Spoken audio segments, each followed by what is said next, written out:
they just are lacking. And so what they're doing is they're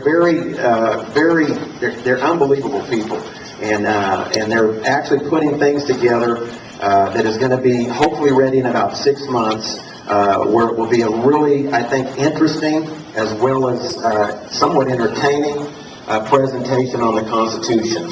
The question there is that something which the Constitution, guys, of course you know this, I mean that's the basis of our protection. That's what we rely on, and that's what a lot of people want to get rid of. And as you mentioned earlier, what you said was interesting on the Constitution, because there are different views on the Constitution. And if you went to the Lindsey Graham town hall, he expressed that exact thing. And there was a well-dressed young lady that said, you know, I want to ask you some questions on the Constitution. And she said, that's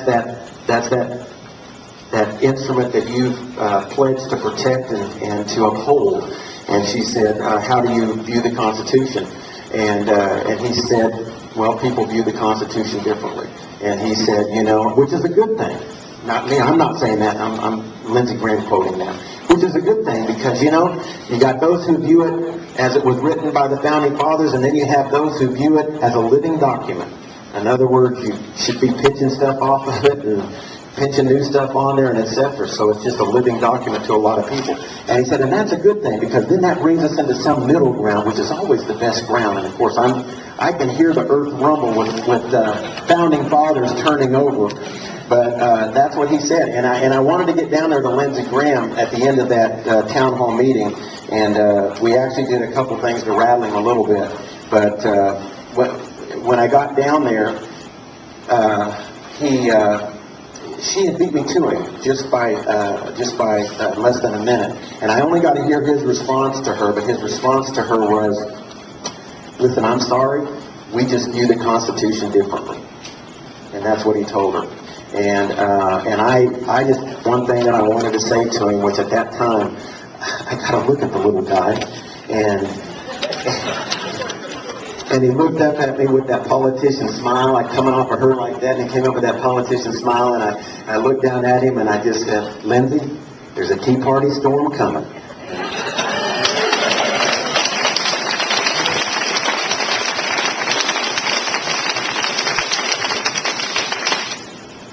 Constitutional Education Seminar. If that's something that you would consider, please check that box. Gathering and reporting information on the internet regarding legislation, action items, political reporting, other pertinent information to be uploaded to the website. If that's something that you guys do, and I know that a lot of you in the 912 groups are actively doing some of this research and this information and compiling it, putting it together, etc. I mean, if that's something that you would like to get to a point where you actually upload that, we'll put that on the Tea Party website. There's a state Tea Party website that is about to be kicked in, and that's something that we'd also like to put in the state Tea Party website. So if those are things that you would like to keep track of, you know, and upload that information, send it in to us, and etc., then that's something that we would continue educating people and letting them be informed of. Monitor and report opportunities for action and other available opportunities. Again, on the internet, you pick up stuff all the time, and if you think that 1 or 2 or 3 or 4 people can do all of this stuff, it's impossible. I mean, you just can't do it. And so if it doesn't take all of us working together and everybody saying, you know what, I'll do that as my part in the Tea Party, or one of my parts or places in the Tea Party, I'd be more than happy to do that. That's the way that this is going to be successful. The Tea Party, just so you know, is not mine. I don't own it. I've been trying to get out of it now for a while, actually, and just sit where you're sitting in some sense. What the Tea Party is it's your party, it's your voice. And what the Tea Party actually group does, or organization does, is simply put together venues, channels, platforms, etc., where your voice can be heard. So when all of our voices come together and assemble at one of these, whatever it may be, and etc., it becomes one loud voice. And that's what the Tea Party does, is it creates these venues, these channels, and etc., for you to become plugged in and involved and to have an impact and to be heard. And so that's, again, all that you're seeing on this list is opportunities. That you can get your voice, that you can be heard, that you can actually contribute to the greater causes and put those together for an impact and for a major effect. A Tea Party liaison to your state senator. excuse me, I didn't, opportunities for action and other available opportunities. What that simply means is this. For instance, you have the, and a lot of you do this, but or some of you do this, but you have the, can you hear us now? You know, is that something that we want to be a part of? Is that something we want to do as a Tea Party group? And so you send that in and say, yeah, I think the first time I heard it was my sister told me about it in Ohio. And, you know, and that's cool and that's good. And so you end up sending that in or bringing that information to the group, and then we begin researching it, checking it out, talking about it, thinking about it, looking at it, etc., and then making decisions upon that. So that's some of the information that we're talking about there for opportunities, available opportunities for action. So, you know, those of you who would like to just do that, and you can go on a lot of the different national Tea Party sites and etc. and monitor those and whatnot, and gather information as to what others are coming up with, thinking about, or doing, and then see if that's something that we're interested in maybe incorporating and using here. Now, Tea Party liaison for your state senator. Speak, listen, and report. This is something Larry you ought to probably talk about this. As a matter of fact, you know what I'm talking about? What happens is this. It's one thing to go up to March on Columbia or something like that, you know, and just and make a big, huge impression, and that's a good thing, and etc.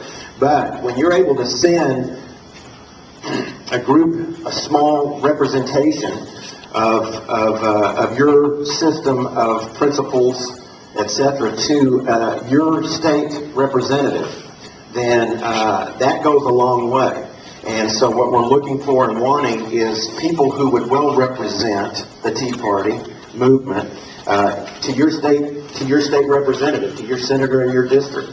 And that being the case, if we were all to do that with our representation, etc., and they knew who we are, where we stood, and what we were looking for and wanting and whatnot, then when we come together in huge numbers, like a March on Columbia, then at that point in time, they go, wow, there was a lot of those guys. So that's what we're looking for in that regard. In the voting process, there are, and here's where we're wanting to get to. As a Tea Party movement, cohesive together, when you actually do email correspondence or phone or written correspondence, whatever it may be, to any of your representatives, ideally you want to include your voter registration number. And as a Tea Party representative, what we want them to begin seeing is that we're all voters. And they have ways in the technology of checking you out. I mean, they can, if you were to call, write, whatever you do, but anyway, they can check you out and find out, you know, okay, you know, you've got a lot to say, but do you vote? I mean, let's get down to you vote. I mean, if you don't vote, it's kind of like, you know, okay, forget that. But they find out you're a voter. A voter's good. A voter carries some clout, right, Larry? We got a little clout as a voter. There's a group, a motorcycle political group in South Carolina called Abate. If they call into or make correspondence in any way to one of their state representatives, they have their ear. South Carolina is one of only 4 states in the United States that does not have a helmet law. Do you know why that is? Abate. Because of that group. That is a feared group with elected representatives. That's a feared group because they understand and know that everyone in that group is not just a voter, which carries some clout, but they're a primary voter, which carries tons of clout. So as we as the Tea Party movement become known as a voter, so as you make correspondence, send in your voter registration ID. But then as we become known and saying, man, that's a Tea Party guy, he's identified himself in the Tea Party movement, those guys, they're primary voters. That will begin to carry a huge amount of clout. And as we do that across the state, and we make that known across the state, and etc., and then across the nation, I mean, suddenly we will have a loud voice. That is an awful loud voice.